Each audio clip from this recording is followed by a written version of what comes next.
Em nome do Pai, do Filho e do Espírito Santo. Amém. Inspirai, ó Deus, as nossas ações e ajudai-nos a realizá-las, para que por vós comece e para vós termine tudo aquilo que fizemos. Por nosso Senhor Jesus Cristo. Amém. Caríssimos irmãos e irmãs, querido povo de Deus, sejam todos muito bem-vindos. É com grande alegria que eu quero acolher a cada um de vocês que se unem conosco para juntos nós estudarmos nesse dia. Já estamos nos preparando para celebrarmos o Dia de Finados e a solenidade de Todos os Santos. O Dia de Finados, a Igreja nos convida a rezar pelos nossos irmãos falecidos. E nós vamos entender o que são as almas do purgatório, qual é a base que nós temos para rezar pelos falecidos e quais são as indulgências que a Igreja nos concede no Dia de Finados. Porque muitos sabem da existência, outros já não sabem, e os que sabem muitas vezes não sabem o que são indulgências, como lucrá-las. E é isso que nós vamos estudar no dia de hoje. Então, amados, por primeiro, eu já gostaria de falar a vocês que, aqueles que desejarem, esse mapa mental, não vai dar para ver, mas o mapa mental que eu faço aqui para as nossas anotações das catequeses, eu vou deixando para vocês em PDF, para quem quiser baixar, quem quiser ter aí, depois copiar, quem sabe, para nós juntos irmos estudando e para ajudar vocês. Então, quem quiser, na descrição aqui do vídeo está o link desse mapa mental que eu fiz para a nossa catequese de hoje, tá bom? Então vamos iniciar falando sobre a nossa base bíblica para as almas do purgatório. O que são as almas do purgatório? O purgatório não é um estado que é uma sala de espera para você saber se você vai para o céu ou para o inferno. Todos que estão no purgatório estão salvos, mas não estão santos, ou seja, não estão preparados para ver a face de Deus. Estão salvos, mas não estão santos. Isso nós vamos entender depois. Mas são todas as pessoas que pecaram, têm algum pecado venial, têm alguma pena temporal, que ainda não foi apagada durante a vida e precisa ser apagada para que somente, uma vez perfeitos, possam contemplar a face de Deus. Vamos pegar a nossa Bíblia, convido vocês a pegarem. Nós vamos primeiramente para o livro de 2 Macabeus, no capítulo 12. Já pega a sua Bíblia, nós vamos já lendo e estudando, ok? 2 Macabeus, capítulo 12, versículos 38 em diante. Tendo depois reunido o seu exército, Judas atingiu a cidade de Odolã.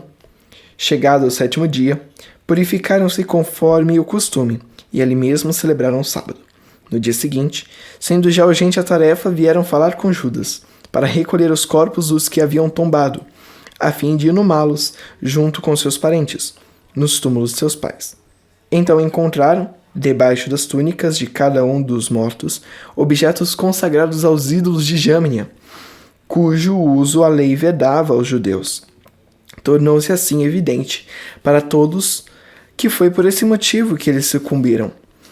Todos, pois, tendo bendito o modo de proceder do Senhor, justo juiz que torna manifestas as coisas escondidas, puseram-se em oração para pedir que o pecado cometido fosse completamente perdoado.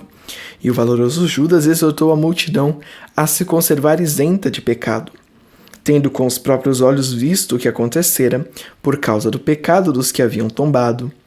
Depois, tendo organizado uma coleta, enviou a Jerusalém cerca de 2.000 dracmas de prata, a fim de que se oferecesse um sacrifício pelo pecado. Agiu assim absolutamente bem e nobremente, com o pensamento na ressurreição. De fato, se ele não esperasse que os que haviam sucumbido iriam ressuscitar, seria supérfluo e tolo rezar pelos mortos. Mas se considerava que uma belíssima recompensa está reservada para os que adormecem na piedade, então era santo e piedoso o seu modo de pensar. Eis porque ele mandou oferecer esse sacrifício expiatório pelos que haviam morrido, a fim de que fossem absolvidos do seu pecado. Para nós esse trecho bastaria. Mas como que nós vamos explicar para os protestantes, visto que este livro não tem na Bíblia deles?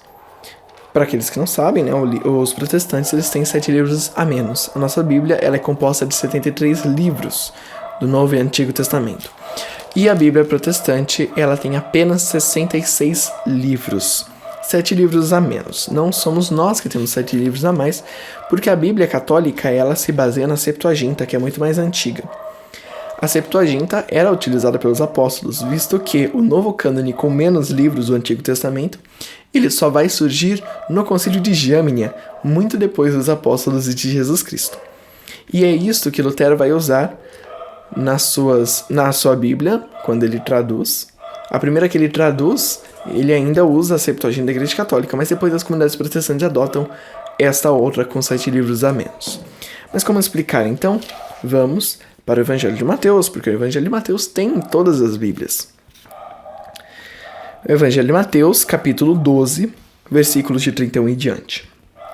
Por isso vos digo, todo pecado e blasfêmia serão perdoados aos homens, mas a blasfêmia contra o Espírito Santo não será perdoada.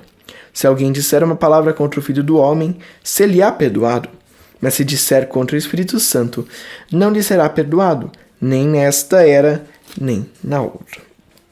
Pode ser traduzido este nesta era como nesta vida, nem na outra. Aqui, Jesus ele já deixa claro, em sua fala, que há possibilidade de perdão em outra vida. Mas o pecado contra o Espírito Santo não pode ser perdoado. Porque o pecado contra o Espírito Santo é a recusa voluntária à misericórdia de Deus. Quando ele se engana a respeito de Jesus, da dignidade divina de Jesus, oculta sobre suas aparências humildes de filho do homem, ele ainda tem desculpas.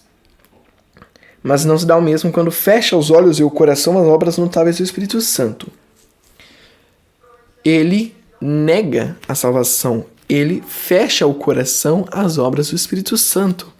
Ou seja, ele escolhe não aceitar a misericórdia de Deus e ele se exclui da salvação. Este pecado não tem perdão. E é disso que Jesus fala. Mas ele deixa aberto como esse pecado não pode ser perdoado nem nessa nem em outra vida. Mas outros pecados podem ser. É questão de lógica. Vamos, então... Mas qual a necessidade de se purificar em outra vida? O purgatório, esse já foi um questionamento feito. O purgatório não invalida o sacrifício da cruz? Não, pequeno gafanhoto.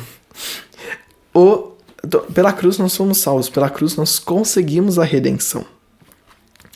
Mas isso não quer dizer que nós ficamos perfeitos.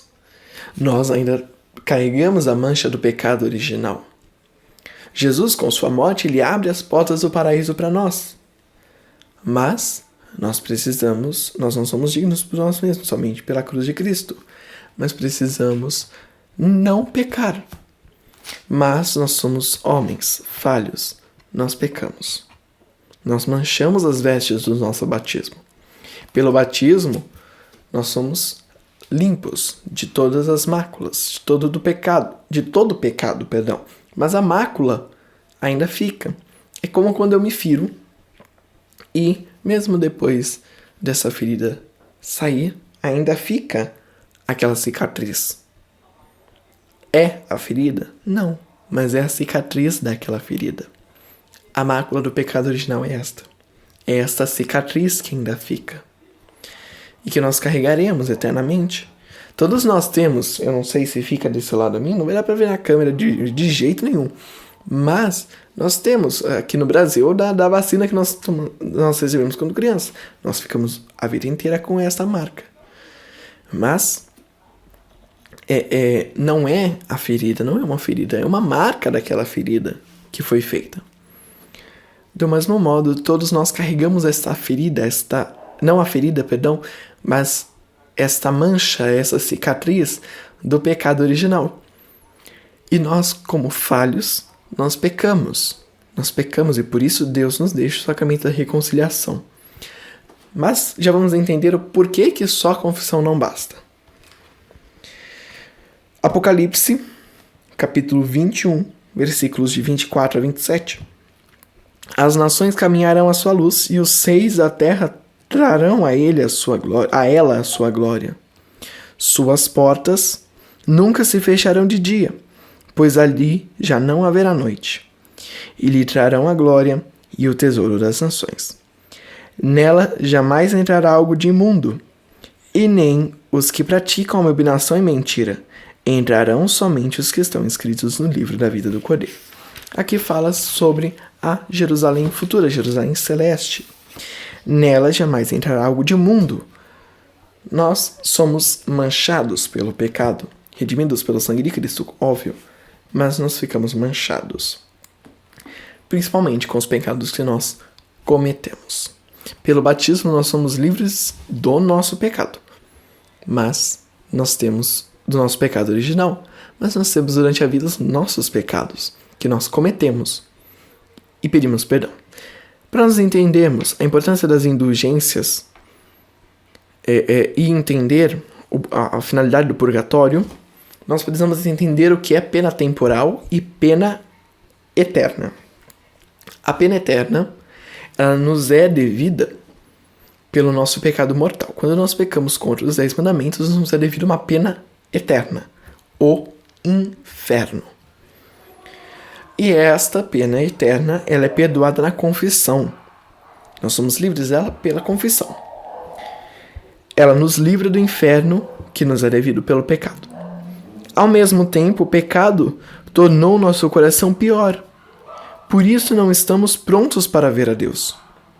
Por mais que nós tenhamos arrependido, pedido perdão e recebido esse perdão, o nosso coração ainda fica manchado. Ainda fica com essa cicatriz daquele pecado que por nós foi praticado. Ainda fica, é como se nós quebrarmos, eu não tenho algum vidro quebrado aqui, mas tem um vidro. Se eu quebrar este vidro, eu posso colar perfeitamente todos os caquinhos, mas nós vamos ter aquelas rachaduras.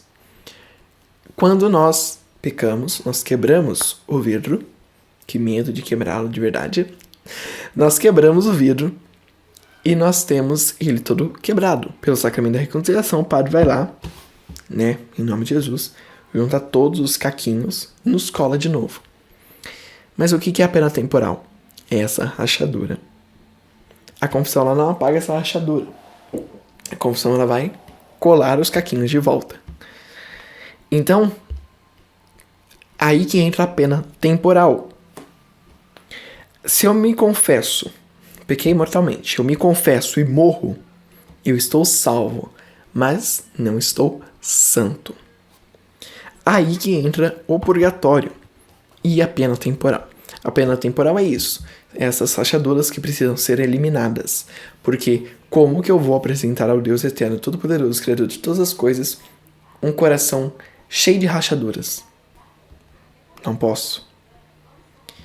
Porque Deus é perfeito, então nós devemos nos apresentar perfeitos. E é para isso que existe o purgatório. Porque se morrermos salvos, perdoados os nossos pecados, mas ainda não pagamos as nossas penas temporais, nós pagaremos no purgatório.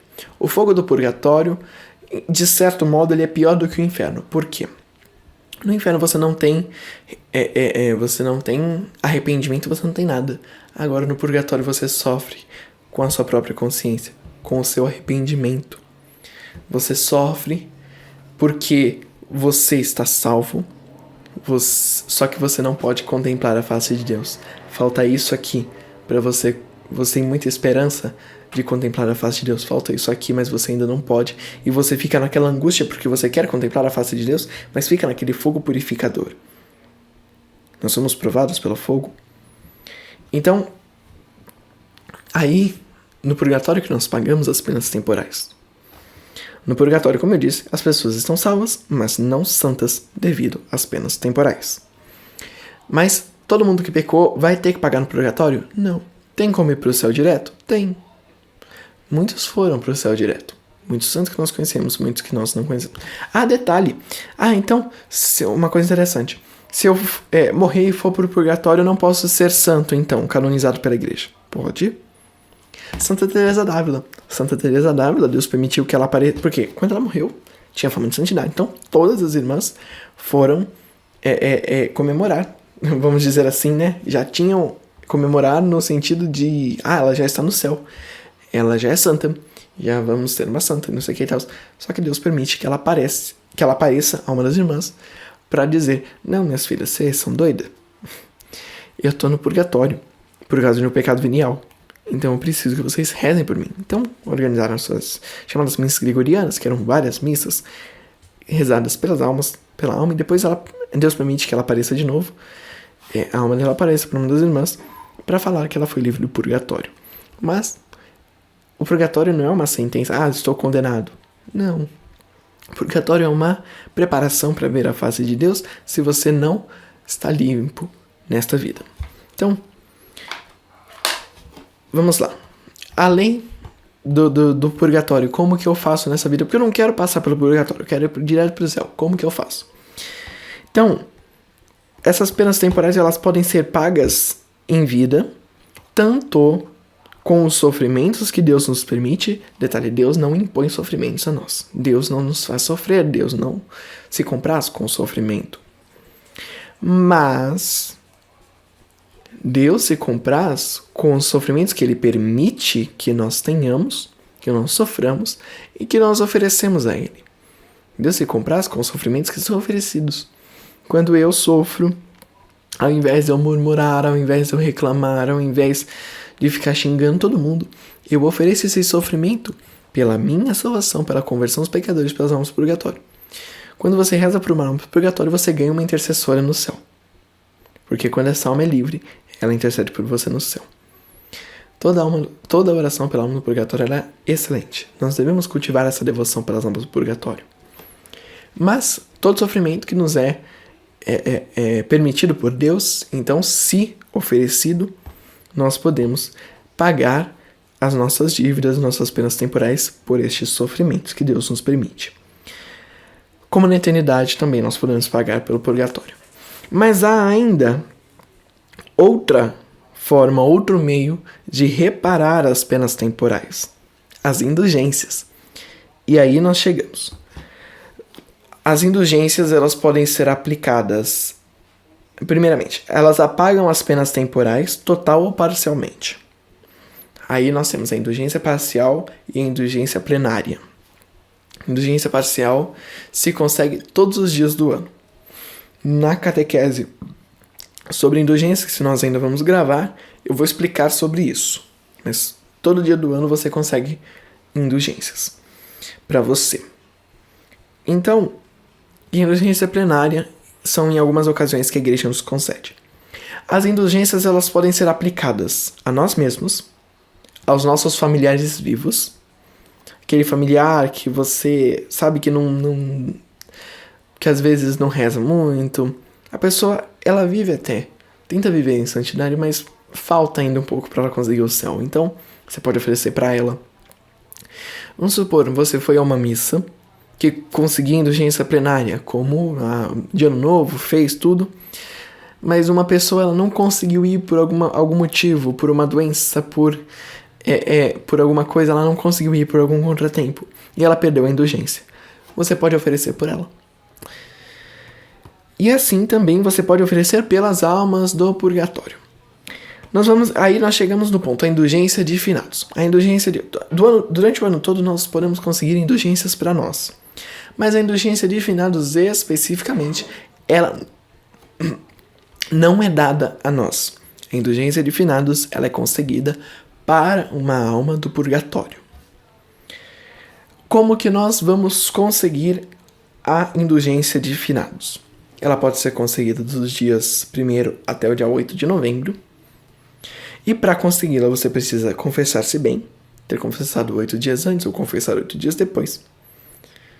Geralmente é bom confessar antes, porque se você vai comungar, é bom confessar. Se você não tem pecado mortal, você não vai confessar pecado que você não tem. Você vai confessar os seus pecados veniais. O pecado venial não te impede de comungar. Entenda isso. Então, se você não tem nenhum pecado mortal, você pode confessar depois. Mas, se você tem algum pecado mortal, você deve se confessar antes. Então, confessar-se bem, comungar, ou seja, vai participar da missa no dia e comungar. Aí, pra missa não é, participei no domingo, eu tenho durante a semana. Não. Você tem que, você pode conseguir em todos esses dias, se você quiser, dia 1º, dia 2, dia 3, dia 4, dia 5, dia 6, todos os dias você pode conseguir essa indulgência plenária para uma alma do purgatório, em novembro agora.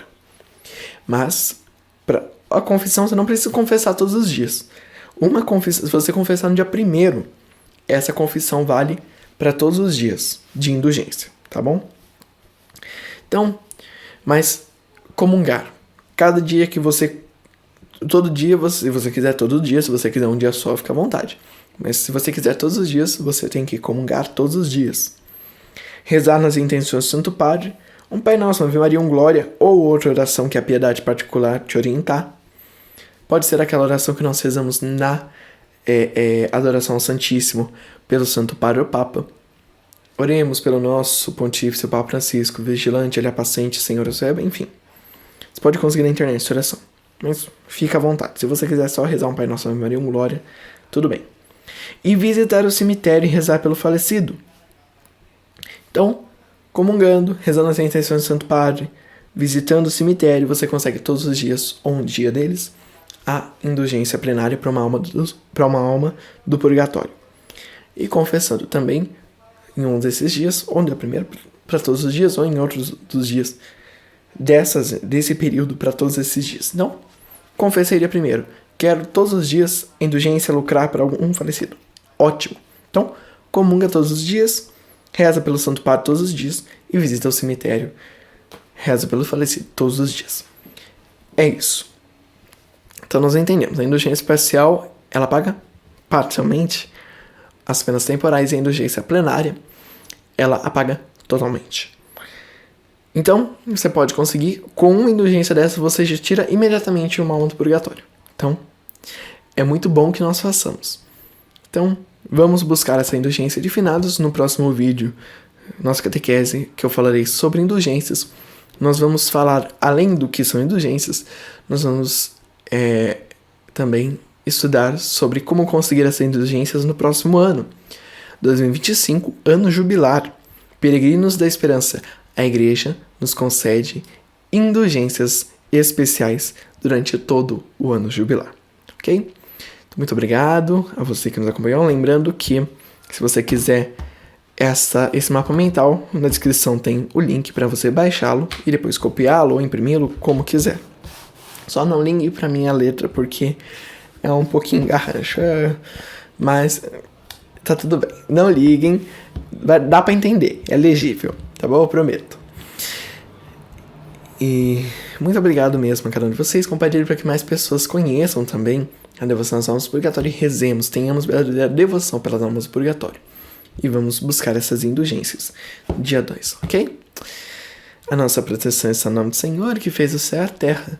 O Senhor esteja com cada um de nós, Ele está no meio de nós. Por intercessão de Nossa Senhora Aparecida, desça sobre cada um de nós a bênção de Deus Todo-Poderoso, Deus que é Pai, Filho e Espírito Santo. Amém. Bendigamos ao Senhor, demos graças a Deus. Louvado seja nosso Senhor Jesus Cristo e sua Mãe Maria Santíssima, para sempre sejam louvados. Louvor a Deus. Salve Maria!